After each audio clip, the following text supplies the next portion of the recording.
Officer Linda Morrison sat in her patrol car watching the intersection where Maple Street met the highway. She had been a police officer for 12 years now, and she knew this city better than anyone. Every corner and every street told her a story about who belonged there and who did not. Her radio crackled with routine calls, but nothing interested her, until she saw the black sedan roll through the stop sign.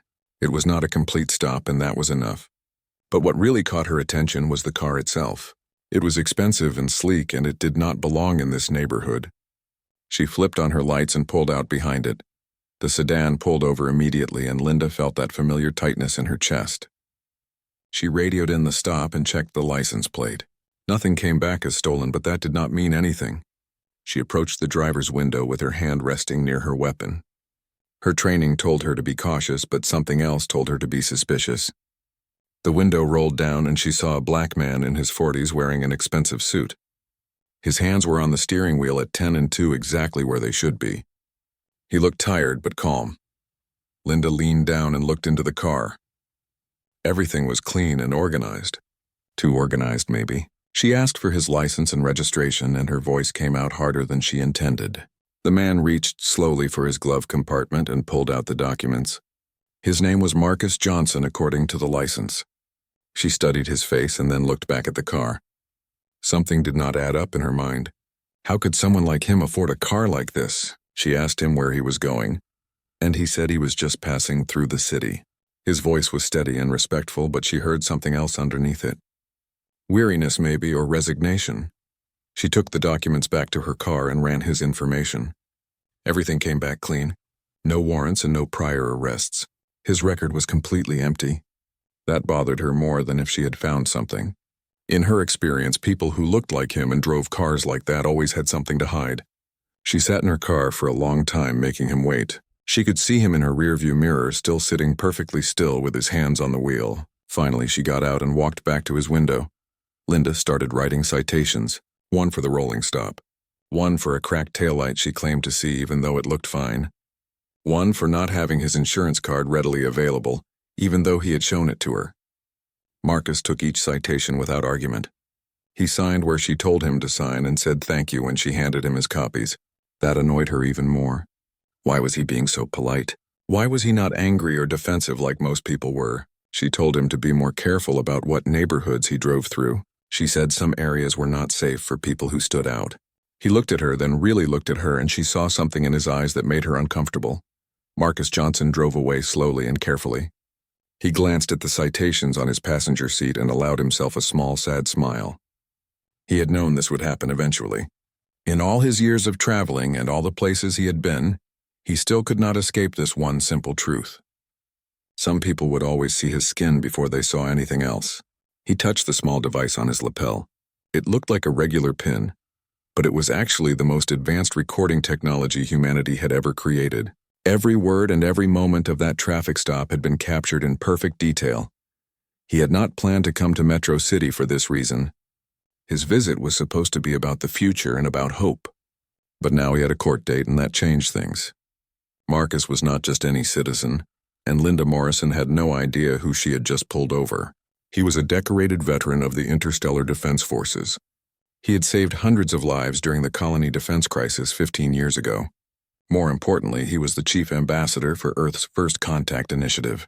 In 3 months, humanity was supposed to make official contact with an alliance of alien species called the Collective. Marcus was one of 5 people responsible for making sure that contact went smoothly. The Collective had been watching Earth for 20 years. They were an alliance of 15 different species from across the galaxy. Some were more advanced than humanity, and some were at similar levels of development. They had strict rules about which civilizations could join their alliance. The most important rule was simple. A species had to prove it had moved beyond internal prejudice and discrimination. They had seen too many civilizations tear themselves apart over differences in appearance or culture. They had seen even more civilizations take those hatreds into space and start wars that killed billions. Marcus pulled into a parking lot and sat quietly for a moment. He thought about calling his assistant Claire Patterson and telling her what happened. She would want to make the problem disappear. One phone call and the citations would vanish. One conversation with the mayor and Linda Morrison would face consequences for her actions. But that was not what Marcus wanted. He wanted to see how the system worked. He wanted to know if humanity had really changed or if people like Linda Morrison represented something deeper and more troubling. The court date was set for 3 weeks away. Marcus decided he would go. He would represent himself and he would see what happened when an ordinary citizen challenged the word of a police officer. Except he was not an ordinary citizen, and that was the point. If someone like him with all his credentials and accomplishments could be treated this way, then what happened to people who had no power and no voice? He had spent years preparing humanity for first contact, but maybe humanity was not ready. Maybe Linda Morrison was proof of that. Back at the police station, Linda Morrison filled out her reports. She described Marcus Johnson as suspicious and potentially dangerous. She wrote that his behavior had been evasive and that she had felt threatened during the entire encounter. None of this was true, but she had written similar reports dozens of times before. She justified her actions by telling herself she was keeping people safe. She was protecting her community from outsiders who did not belong. She never questioned why she felt that way or where those feelings came from. Her partner, Officer Danny Cruz, read over her shoulder and frowned. He asked if everything she wrote was accurate. Linda snapped at him and said of course it was. Danny did not push the issue, but he made a mental note. He had been watching Linda for months now, and he had seen a pattern. Certain drivers got pulled over more than others. Certain neighborhoods got more attention than others. He had tried to talk to her about it once, and she had accused him of being naive. She said he did not understand how the real world worked. Linda went home that night feeling satisfied with herself. She had done her job and written her citations and filed her reports. In her mind, she was a good officer who kept people safe. She never thought about Marcus Johnson again. He was just another face in a long line of people she had stopped over the years. She had no idea that her actions had set something in motion that would change not just her life, but the future of humanity itself. In 3 weeks, she would walk into a courtroom expecting a routine hearing. Instead, she would come face to face with the consequences of her choices and the truth about the man she had so carelessly dismissed.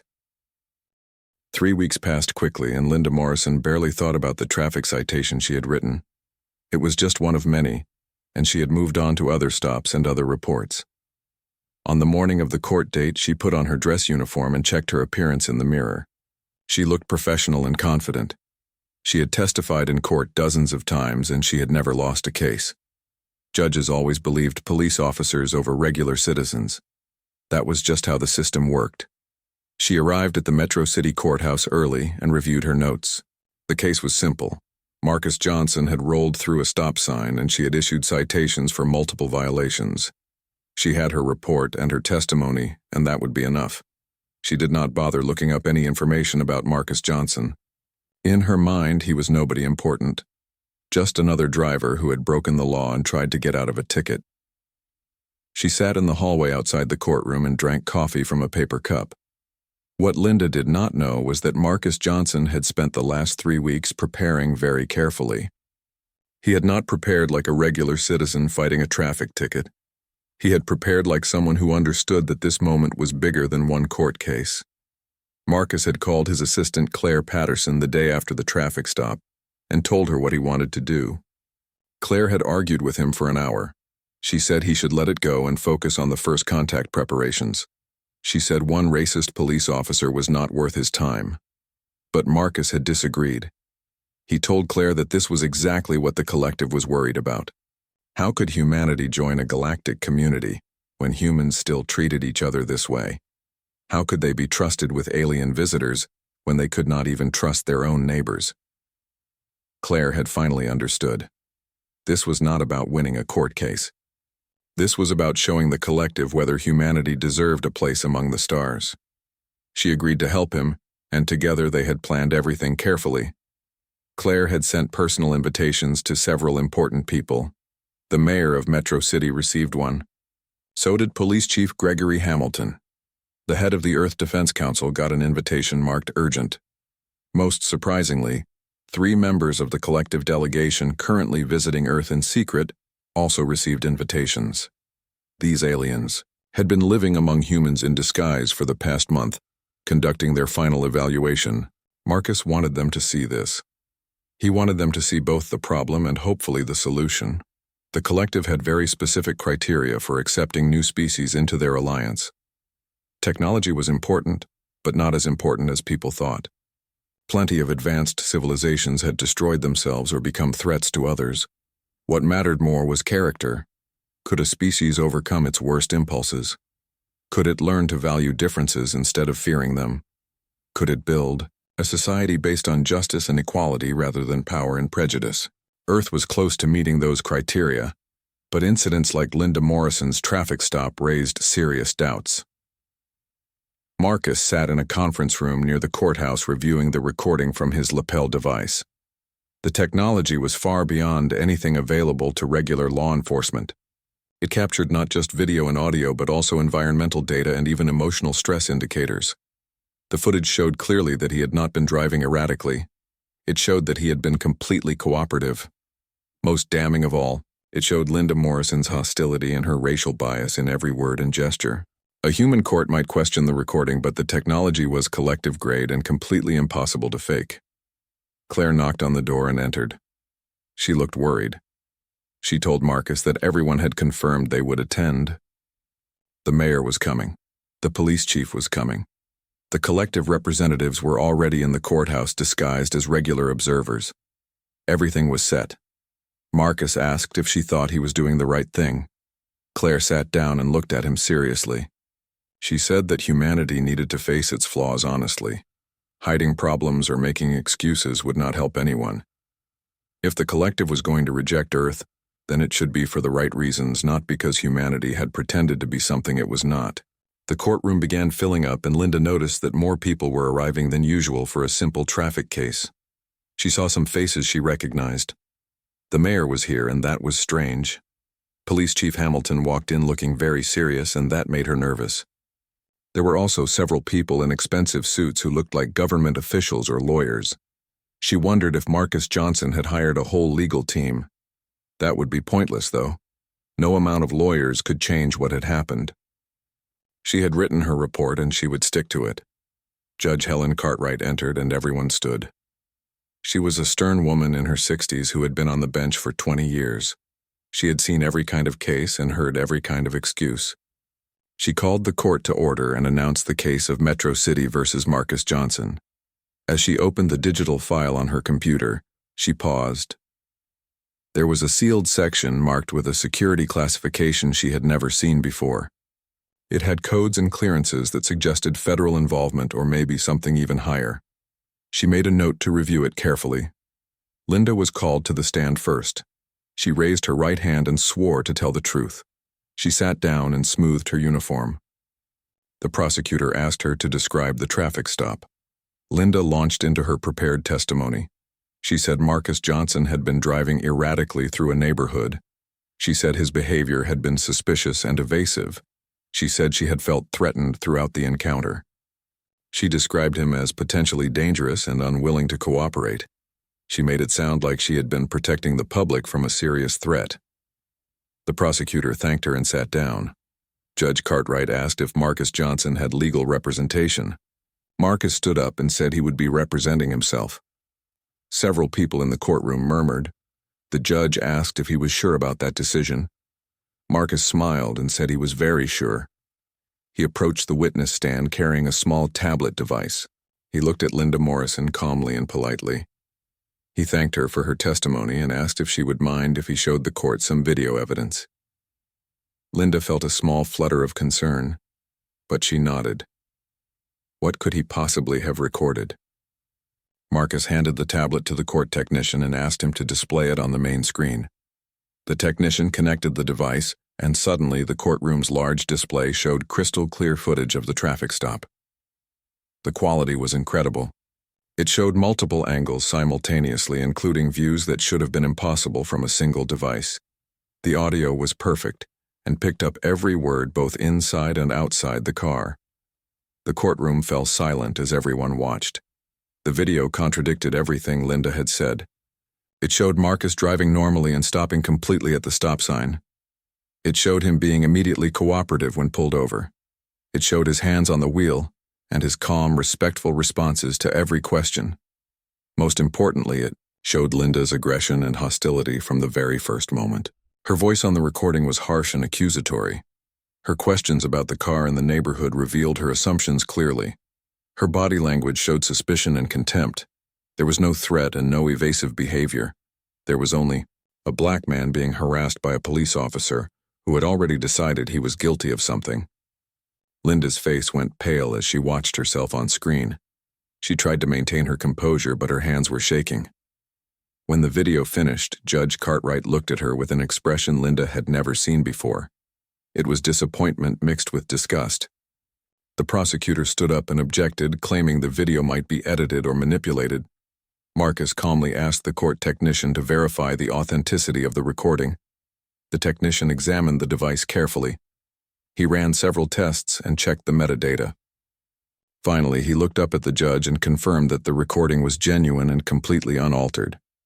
The technology was beyond anything he had seen before, but it was definitely real. The courtroom remained completely silent after the video finished playing. Everyone had just watched Linda Morrison lie under oath. They had watched her abuse her power and harass an innocent man for no reason other than the color of his skin. Judge Cartwright removed her glasses and rubbed her eyes.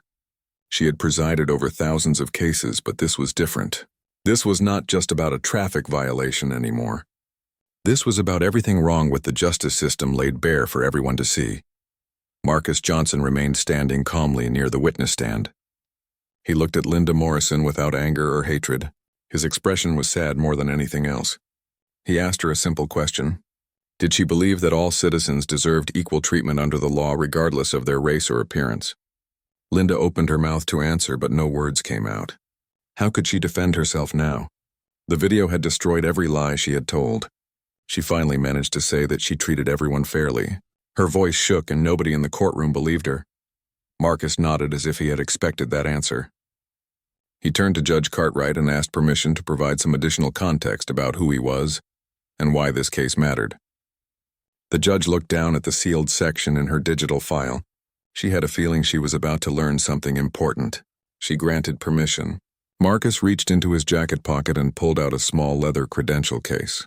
He walked up to the bench and handed it to the judge. She opened it and her eyes went wide with shock. Judge Cartwright stood up slowly. Her voice was formal and careful when she spoke. She announced to the court that she was recognizing Ambassador Marcus Johnson as the chief representative of Earth to the Collective Council. The gallery erupted in whispered conversations. Several reporters who had been sitting in the back suddenly started paying very close attention. They pulled out recording devices and began taking notes frantically. Linda Morrison sat frozen in the witness chair. The name meant something, but her mind was too overwhelmed to process it clearly. Then it hit her all at once. Marcus Johnson. She knew that name. Every police officer in the country had been briefed about first contact protocols 6 months ago. They had been shown pictures of the 5 ambassadors and told that these people were critical to humanity's future. Marcus Johnson had been at the top of that list. He was a war hero who had saved hundreds of lives. He was a diplomat who had been working with alien species for years. He was one of the most important human beings alive, and she had pulled him over and harassed him and lied about him in court. Linda felt like the floor was falling away beneath her. Her career was over. Her reputation was destroyed. But worse than that, she had potentially damaged Earth's relationship with alien civilizations. Every word she had said, and every action she had taken during that traffic stop had been recorded and would probably be reviewed by the collective. She had shown them exactly what was wrong with humanity. She had proven that humans could not even treat each other fairly. How could they be trusted with visitors from other worlds? Marcus began speaking to the court. His voice was calm, but everyone could hear the weight behind his words. He explained that he had not revealed his identity during the traffic stop because he wanted to understand how ordinary citizens were treated. He had been conducting what he called a social audit. He needed to know if humanity had really moved beyond its prejudices, or if people like Linda Morrison represented something deeper and more troubling. The answer had been clear. Prejudice still existed, and it was still being enforced by people in positions of power. Claire Patterson stood up from where she had been sitting in the gallery. She identified herself as Marcus's assistant and asked permission to address the court. Judge Cartwright granted it. Claire explained that the collective had been observing humanity for 20 years. They had been waiting to see if Earth was ready to join the galactic community. One of their primary requirements was that species had to prove they had overcome internal discrimination and prejudice. Species that practiced racism or systematic oppression were considered too dangerous to accept. She continued speaking, and her words fell like stones into water. The collective had seen hundreds of civilizations throughout the galaxy. They had learned hard lessons about which species could be trusted and which could not. Species that discriminated against their own people almost always became threats once they gained access to space travel. They started wars over meaningless differences. They enslaved or exploited other species. They brought their hatred and fear with them wherever they went. The collective had been forced to quarantine several civilizations that had proven too dangerous to interact with. The courtroom was absolutely silent now. Everyone understood what was being said. Linda Morrison's actions were not just about one traffic stop. They represented a test that humanity might be failing. If the collective decided that Earth was not ready, then first contact would be delayed or possibly canceled entirely. Humanity would remain isolated and alone in the galaxy.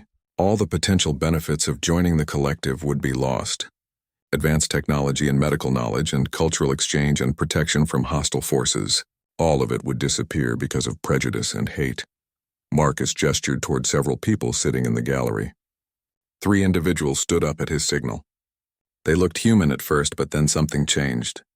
The air around them shimmered and their appearances shifted. What had looked like regular business clothes became something else entirely. Their skin changed color and texture. Their features became alien and beautiful and strange. One of them seemed to be made of crystal that refracted light in impossible patterns. Another had skin that glowed with soft colors that shifted like the northern lights. The third had features that were a blend of characteristics from different Earth species, but arranged in ways that nature had never intended. Several people in the courtroom gasped. A few stood up without realizing it. The bailiff reached for his weapon, but Judge Cartwright ordered him to stand down. These were guests, and they were not a threat. The lead alien, who had crystal-like features, stepped forward.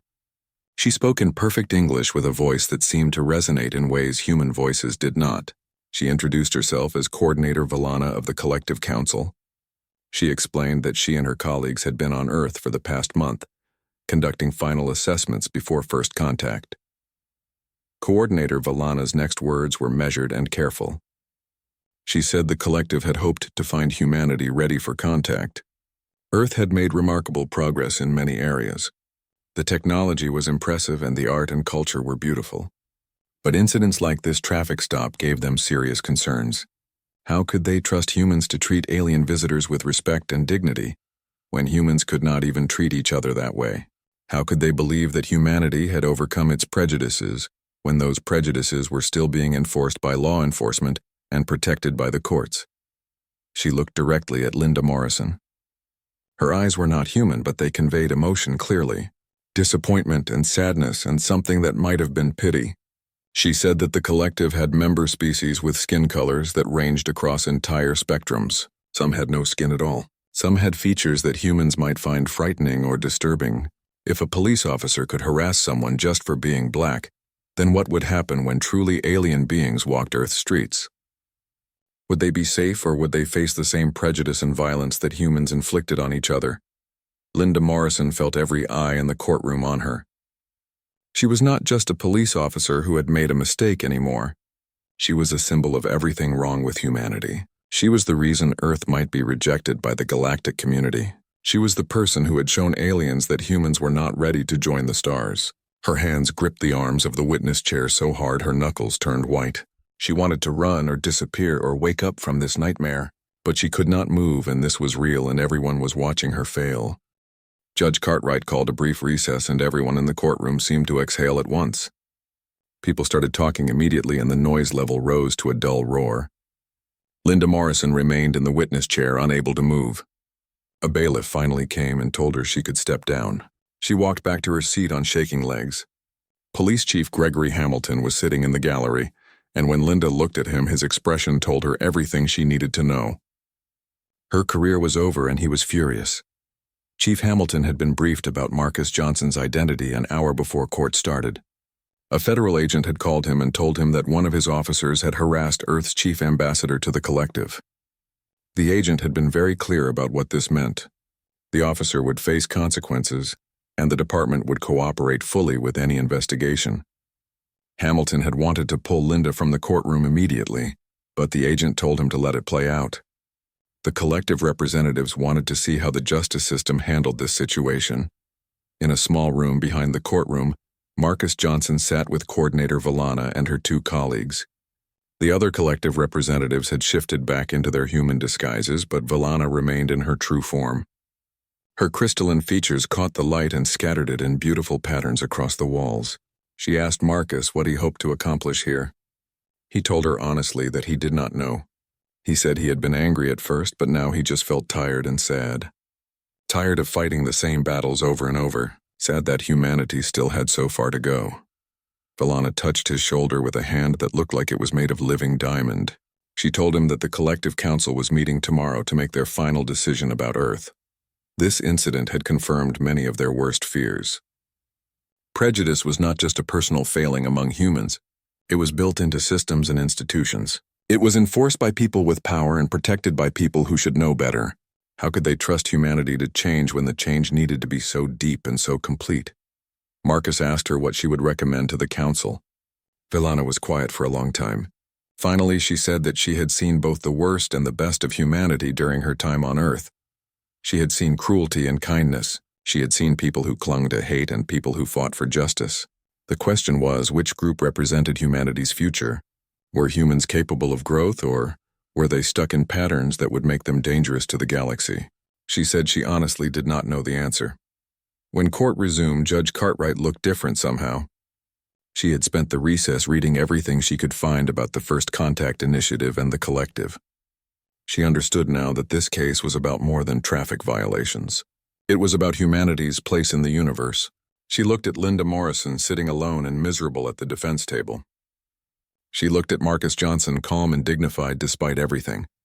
She looked at the 3 alien representatives watching from the gallery. Then she made a decision. The judge announced that all charges against Marcus Johnson were dismissed immediately. She issued a formal apology on behalf of the court for the harassment he had endured. Then she turned her attention to Linda Morrison. She explained that Linda faced serious legal consequences. Filing false reports was a crime. Violating someone's civil rights was a crime. Lying under oath was a crime. Linda could lose her job and her pension. She could face criminal prosecution. She could spend years in prison. Everything she had worked for could disappear. But before Judge Cartwright could continue, Marcus Johnson stood up. He asked permission to address the court, and the judge granted it. Marcus walked to the center of the courtroom where everyone could see him clearly. He said that he did not want revenge or punishment. That was not why he had come here today. He had come because he wanted people to see the truth. He wanted them to understand what still needed to change. Now everyone had seen it, and they could not look away or pretend it did not exist. Marcus turned to face Linda Morrison directly. He told her that he was going to offer her a choice. She could accept whatever punishment the court and her department decided, and her life would continue in some diminished form. Or she could do something much harder. She could become part of the solution instead of part of the problem. The First Contact Initiative needed people who understood prejudice from the inside. They needed officers who could train others on how to overcome their biases. They needed people who had failed and learned from their failures. He explained what he was proposing. Linda would undergo intensive therapy and education. She would have to confront her own prejudices honestly and work to change them. She would study the history of discrimination and meet with people she had hurt. She would learn about alien cultures and psychology. Eventually, if she succeeded, she would help train human security forces on how to interact with alien visitors without bias. It would take years and it would be humiliating. She would become a public example of humanity's struggle with prejudice. But she would also become part of something larger than herself.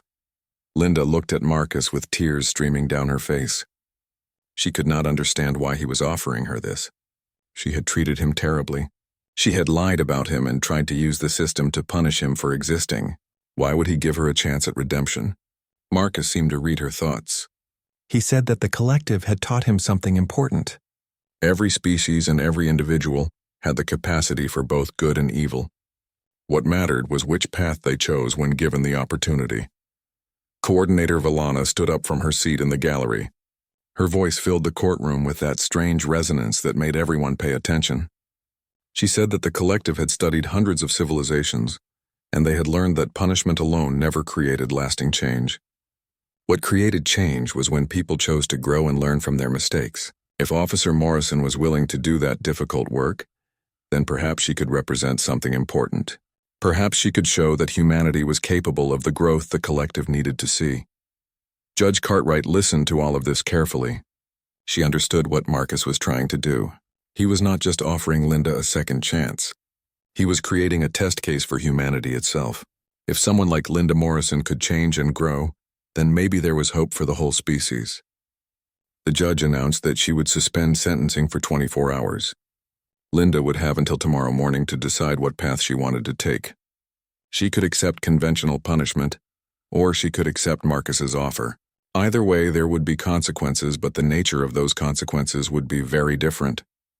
The courtroom emptied slowly, and people talked in hushed voices as they left. Several reporters rushed out to file their stories. This was going to be news around the world within hours. Linda Morrison sat alone in the empty courtroom for a long time. She thought about her career and her reputation and everything she had believed about herself. She had always thought she was one of the good ones. She had told herself that her instincts were keeping people safe, but the video had shown her the truth. She was not protecting anyone. She was just hurting people because of their skin color. Marcus Johnson walked out of the courthouse into bright sunshine. Claire Patterson was waiting for him with their car. She asked him if he thought Linda would accept his offer. Marcus said he did not know. He said that change was always possible, but it was rarely easy. Some people chose to grow and some people chose to stay the same. They would find out tomorrow which kind of person Linda Morrison was. Claire asked what would happen if Linda refused. Marcus was quiet for a moment. Then he said that would tell the collective something important too. It would tell them that humanity was not ready, and maybe would never be ready. Linda Morrison went home to her small apartment in a neighborhood she had patrolled for years. She unlocked the door and went inside, but everything looked different now. The furniture was the same and the walls were the same, but somehow it all felt unfamiliar. She sat on her couch in the dark without turning on any lights. Her phone kept buzzing with messages, but she ignored it. She could not face talking to anyone right now. She could not face their questions or their judgment or their pity. Sleep was impossible, so she just sat there replaying the day over and over in her mind. She kept seeing herself on that video screen, the way she had approached Marcus Johnson's car with her hand near her weapon, the way her voice had been harsh and accusatory from the very first word, the way she had looked at him like he was automatically guilty of something. She had thought she was being a good cop. She had thought her instincts were keeping people safe, but now she could see what she really was. A bully with a badge. Around midnight, she finally looked at her phone. There were dozens of messages from colleagues and friends and family. Most of them were some version of shock or disappointment. A few people tried to defend her or make excuses, but one message stood out from all the others. It was from her father. He had been a police officer too back when things were different, or at least when people pretended things were different. He had taught Linda everything she knew about being a cop. He had taught her which neighborhoods to watch and which people to be suspicious of. He had taught her the instincts that had led to that traffic stop. The message from her father was short, but it hit Linda harder than anything else that day. He wrote that what she had done was wrong. He wrote that what he had taught her was wrong. He said he was sorry for passing his prejudices on to her. He said he hoped she would be brave enough to fix what he had been too cowardly to fix himself. Linda read the message 3 times and started crying. She had spent her whole life trying to make her father proud. She had followed in his footsteps and become the kind of cop he had been, and now he was telling her that it had all been a mistake. She thought about all the people she had pulled over during her 12 years as an officer. How many of them had been innocent? How many had just been driving to work or taking their kids to school or going about their normal lives? How many had felt the same fear and humiliation that Marcus Johnson must have felt? She had always told herself she was protecting people, but who was she really protecting? The answer was obvious now. She had been protecting her own prejudices and her own comfortable view of the world. Linda walked to her window and looked out at the city. Somewhere out there, Marcus Johnson was probably sleeping peacefully. He had every right to hate her, but instead he had offered her a way forward. She tried to imagine what that path would look like. therapy and education and meeting with people she had hurt, standing up in front of other officers and admitting her failures. Being used as an example of everything wrong with policing. It sounded terrible and humiliating and incredibly hard. But what was the alternative? Prison, maybe, or just living the rest of her life as the racist cop who ruined humanity's chance at the stars. She thought about the aliens in the courtroom. Coordinator Valana with her crystal features and her knowing eyes. The way she had looked at Linda with disappointment, but also with something that might have been hope. The collective was deciding right now whether humanity deserved to join them. Linda's actions had given them a reason to say no, but maybe her choices tomorrow could give them a reason to say yes. Maybe one person choosing to change could represent something larger. Maybe it could show that humans were capable of growth.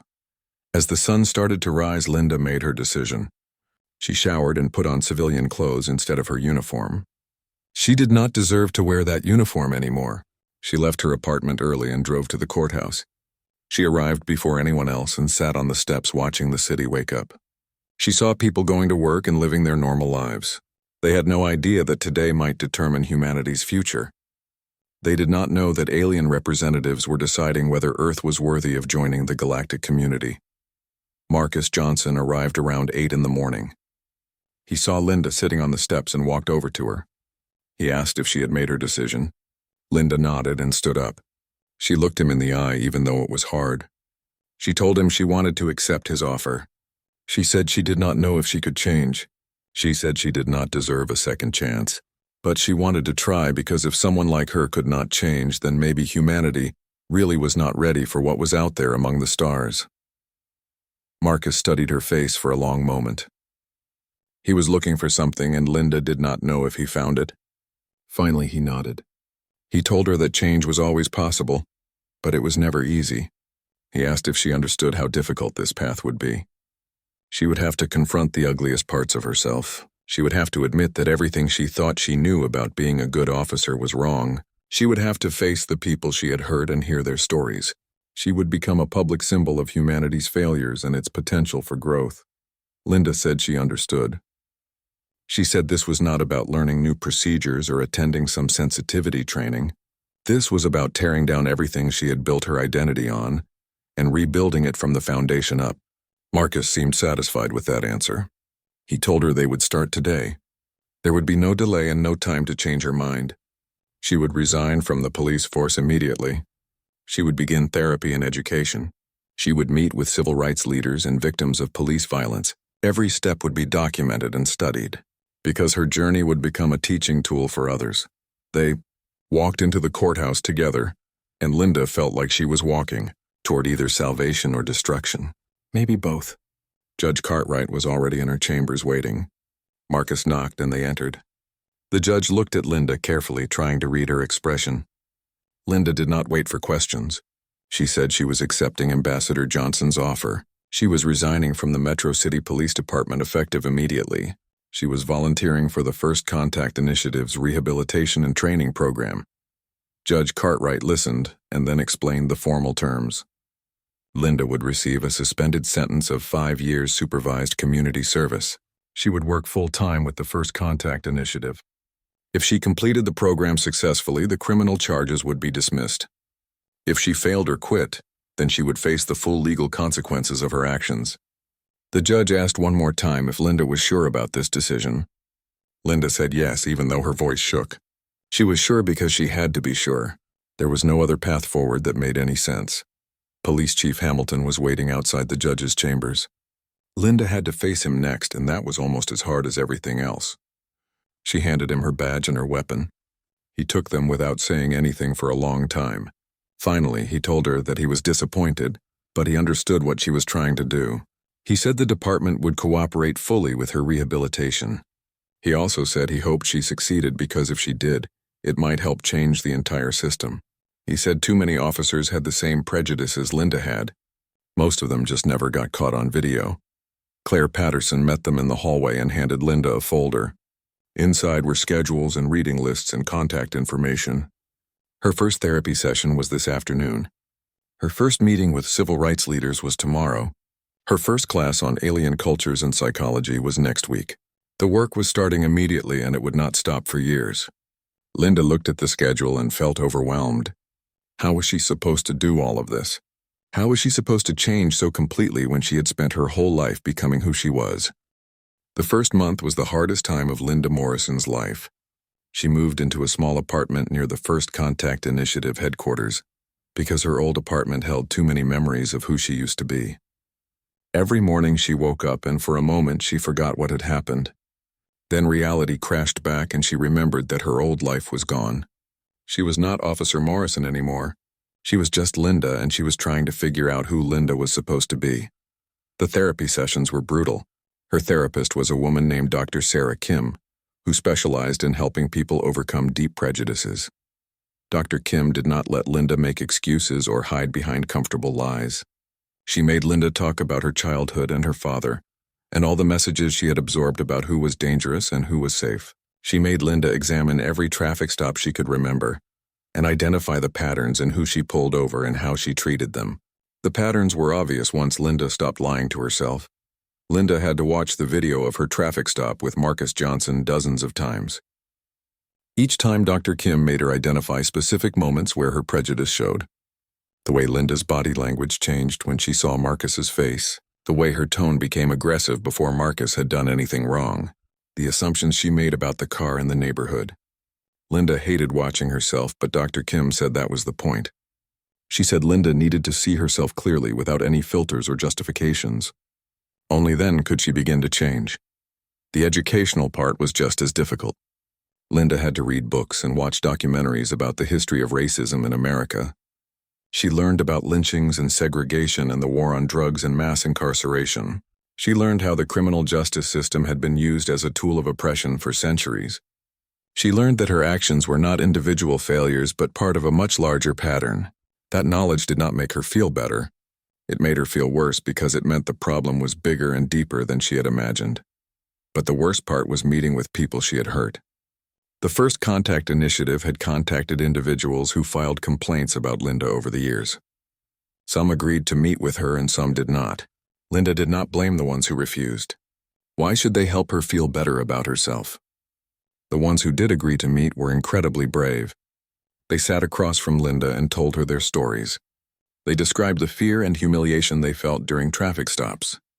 They talked about how those experiences affected their children and their communities. One man named Jerome Washington told Linda that she had pulled him over 3 times in 2 years. Each time he had been driving to his job as a high school teacher. Each time she had treated him like a criminal even though he had done nothing wrong. He said his students had seen one of those stops and they lost respect for him. How could he teach them about justice and equality when the police treated him like that in front of them? Linda listened and cried and apologized, but Jerome told her apologies were not enough. She needed to make sure this never happened to anyone else. Another woman named Patricia Chen described being pulled over while driving her elderly mother to a medical appointment. Linda had questioned whether Patricia really owned the car and whether her documentation was legitimate. She had made them late for the appointment, and Patricia's mother had been terrified the entire time. Patricia said her mother stopped wanting to leave the house after that. She was afraid of police and afraid of what might happen if they got stopped again. Linda had not just hurt Patricia. She had stolen her mother's sense of safety and freedom. These conversations destroyed Linda, but they also changed her. She started to understand that her actions had real consequences for real people. They were not just statistics or complaints in a file. They were human beings whose lives she had damaged. She began to see how her prejudices had blinded her to their humanity. She had looked at them and seen threats or problems. She had never seen teachers or daughters or people just trying to live their lives. That realization was painful but necessary. After 3 months, Linda began studying alien cultures and psychology.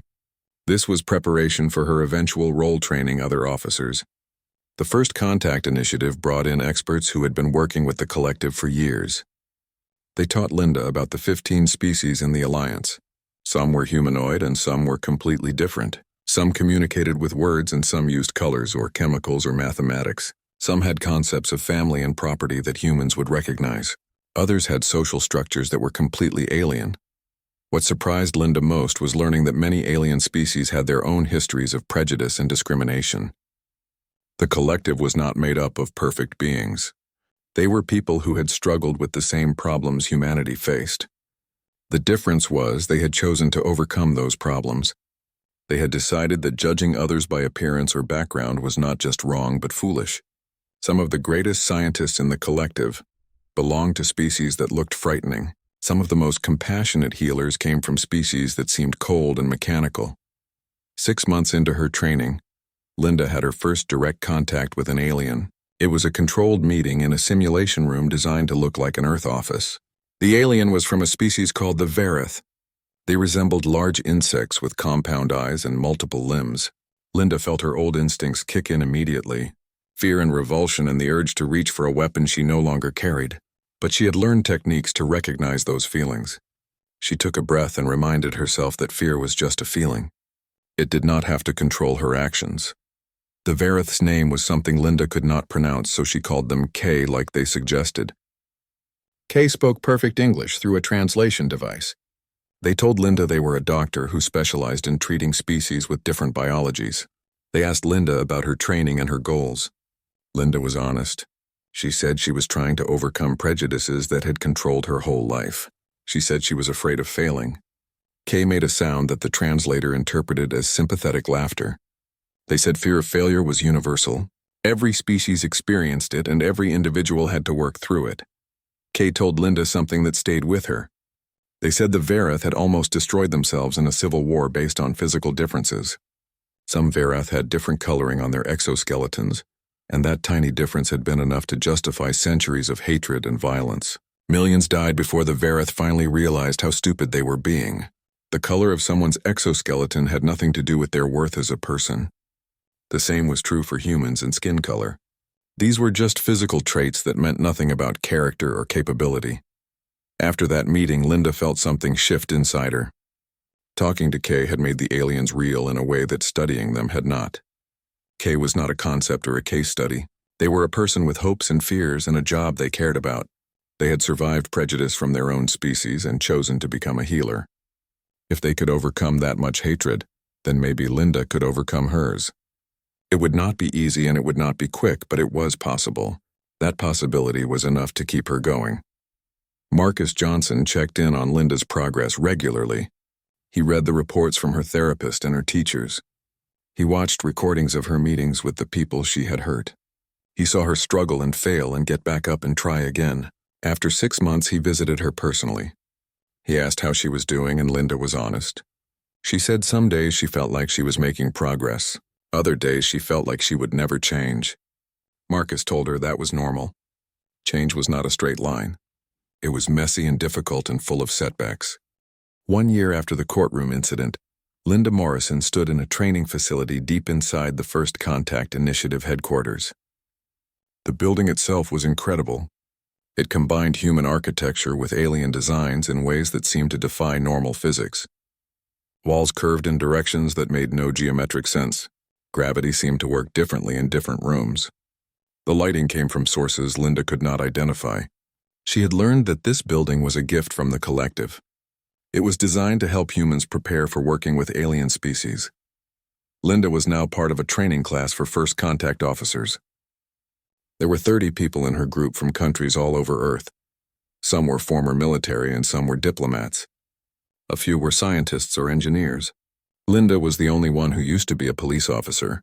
She was also the only one who was there because of a court order. Everyone knew her story. The Morrison case had become famous around the world.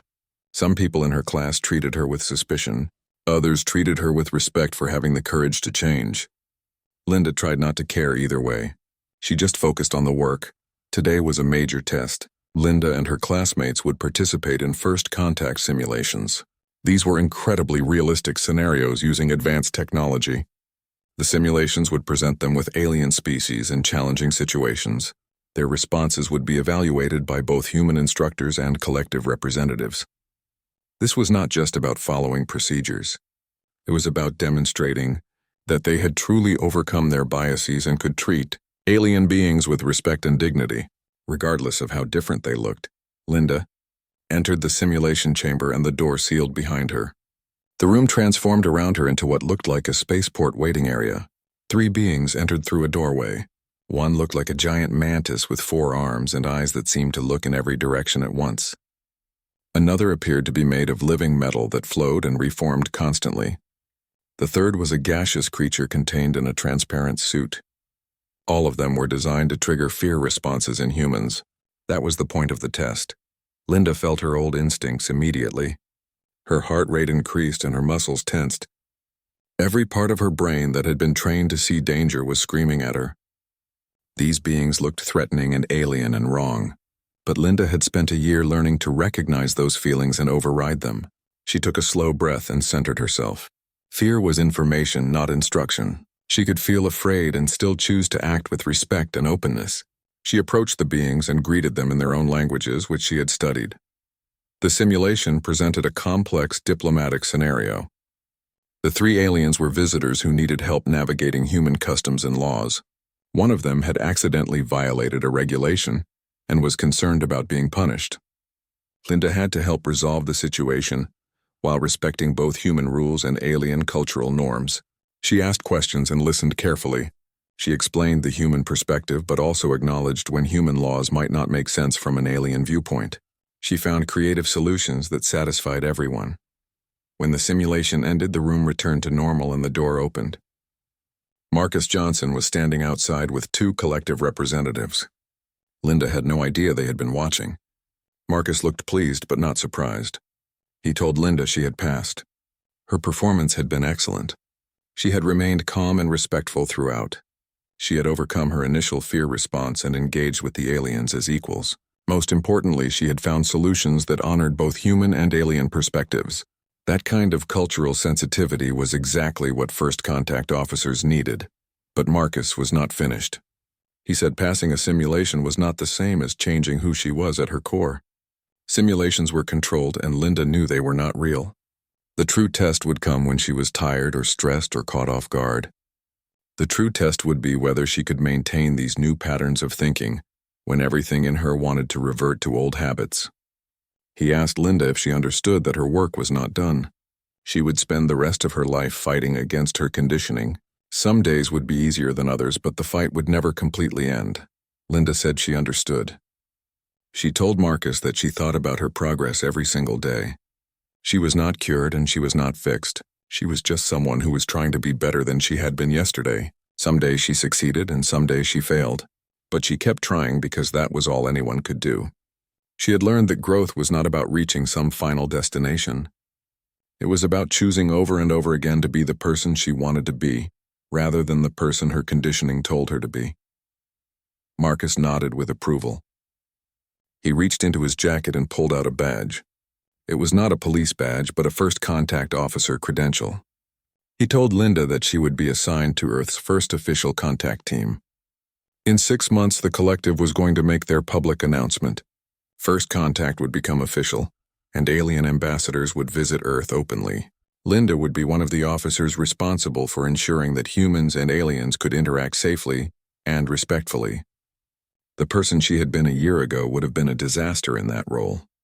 The person she was becoming might actually help save humanity's future. Linda accepted the badge with trembling hands. She looked at it for a long time without speaking. This was real. She was really going to be part of First Contact. She thought about how far she had come and how far she still had to go. She thought about the courtroom where her old life had ended. She thought about Marcus Johnson, who had every right to destroy her, but instead had offered redemption. She thought about all the people she had hurt over the years, and hoped that her work now might somehow make up for the harm she had caused. Most of all, Linda thought about the alien representatives who had witnessed her worst moment and decided to give humanity another chance. She understood now that First Contact was not just about meeting aliens. It was about humans finally seeing themselves clearly. It was about confronting their flaws honestly. It was about choosing to be better even when being better was hard. If Linda could make that choice after spending her whole life being the opposite, then maybe anyone could. Maybe that was the message the collective needed to see. Over the next 6 months, Linda completed her training and prepared for her new role. She studied security protocols and diplomatic procedures. She learned more about the 15 species in the collective and their different needs and customs. She practiced handling difficult situations and resolving conflicts between humans and aliens. She also continued her therapy because that work would never really be finished. Dr. Kim told her that overcoming deep prejudice was a lifelong process. Linda would always have to be vigilant and always have to choose growth over comfort. Linda also started speaking publicly about her experience. The First Contact Initiative wanted her story shared because it could help others recognize their own biases. She gave talks at police academies and community centers. She showed the video of her traffic stop with Marcus and explained everything she had done wrong. She talked about her year of therapy and education and how hard it had been to change. Some people listened and some people got defensive. That was okay. Linda understood that everyone was at different points in their own journey. The strangest part was that Linda started to feel hopeful. A year ago, she had felt like her life was over. She had thought she had ruined everything beyond repair, but now she was part of something bigger than herself. She was helping prepare humanity for its future among the stars. She was using her failures to help others avoid making the same mistakes. That did not erase what she had done. It did not undo the harm she had caused, but it gave her a purpose and a path forward. Sometimes that was enough. As the date for First Contact approached, Linda found herself thinking about Coordinator Valana and the other collective representatives. They had seen humanity at its worst through her actions, but they had also seen humanity's capacity for growth. They had watched Linda struggle and change. They had watched others step up to help her.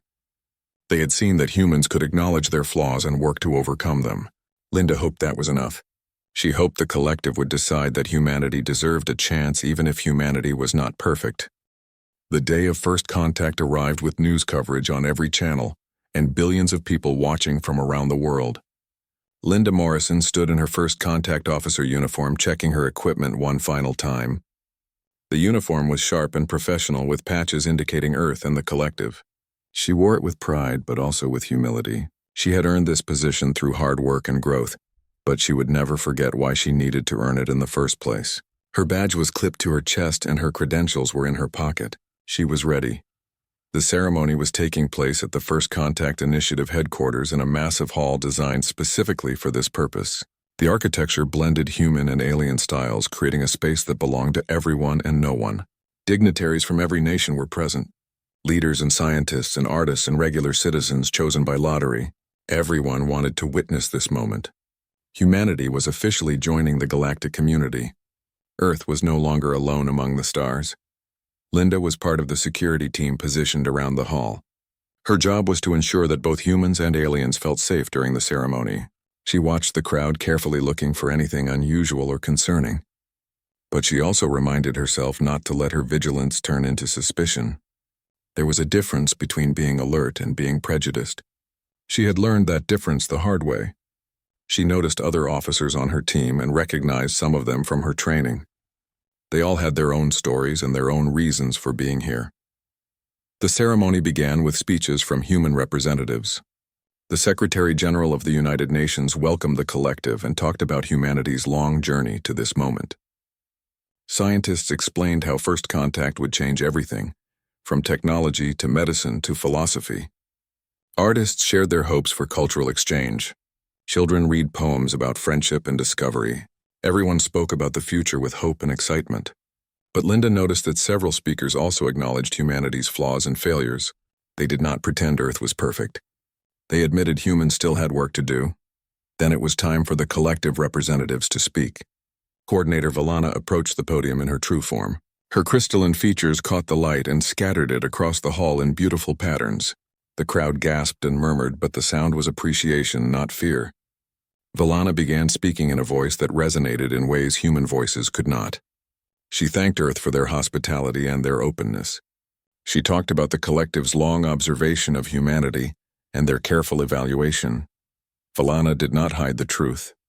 She said the collective had serious concerns about accepting Earth.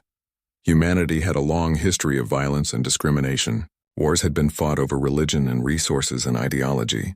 People had been enslaved and murdered because of their skin color or their beliefs. Even now in the modern era, prejudice still existed in systems and institutions.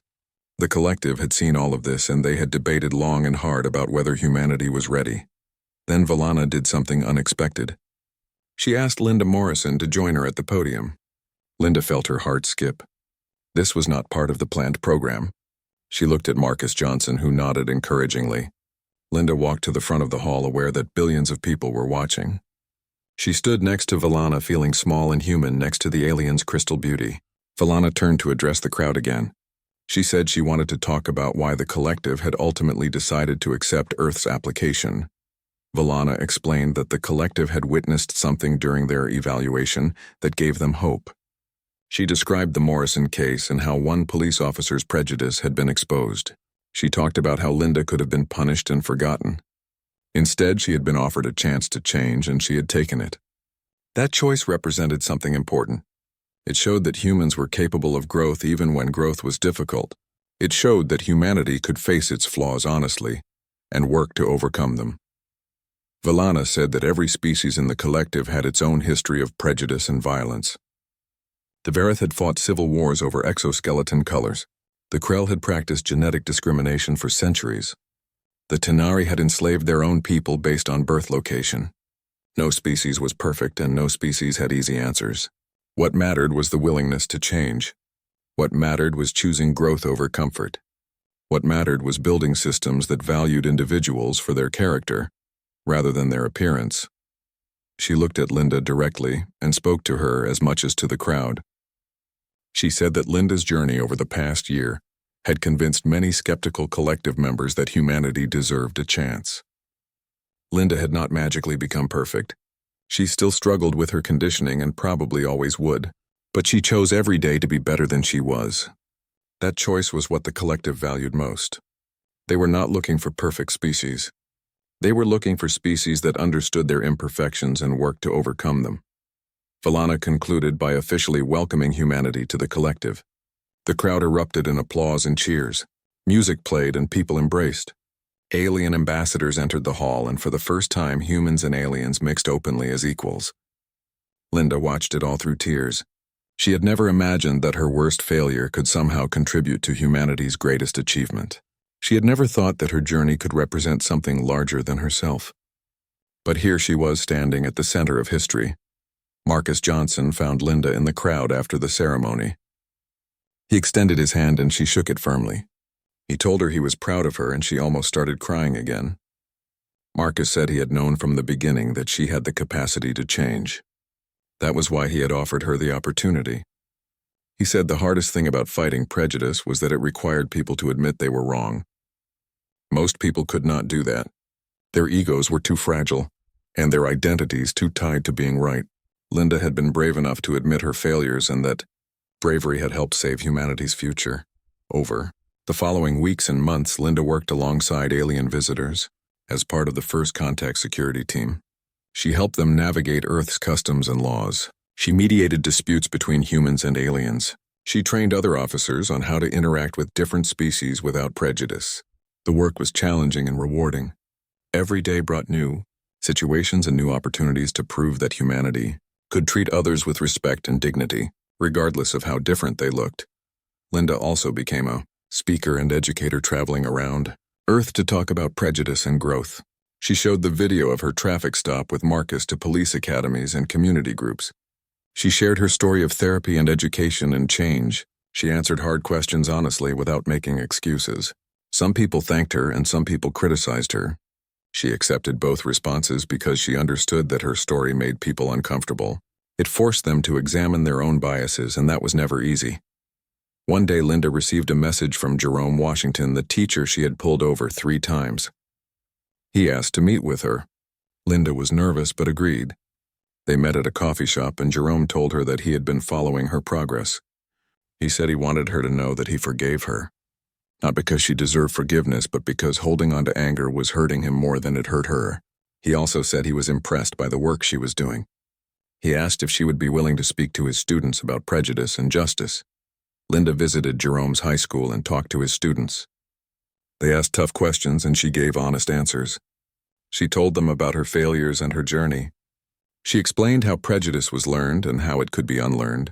She admitted that she still struggled sometimes with her conditioning. The students were skeptical at first, but gradually they opened up. Some shared their own experiences with discrimination. Others talked about their fears and hopes for the future. By the end, Linda felt like maybe she had made a small difference. Maybe that was all anyone could hope for. Years passed and Linda Morrison continued her work with the First Contact Initiative. She trained hundreds of officers and spoke to thousands of people.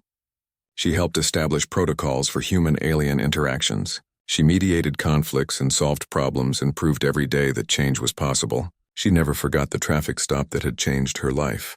She never forgot Marcus Johnson's compassion or the people she had hurt. Those memories kept her humble and motivated. They reminded her why her work mattered. Linda sometimes thought about her father and the lessons he had taught her. She understood now that he had been wrong, but he had also been a product of his time. He had learned prejudice from his parents who learned it from their parents. The cycle had continued for generations until someone broke it. Linda had broken it not perfectly and not completely, but enough. Her father had sent her another message before he died. He wrote that he was proud of her for being braver than he had been. That message was one of Linda's most treasured possessions. On the 5th anniversary of First Contact, Linda attended a ceremony honoring the people who had made it possible.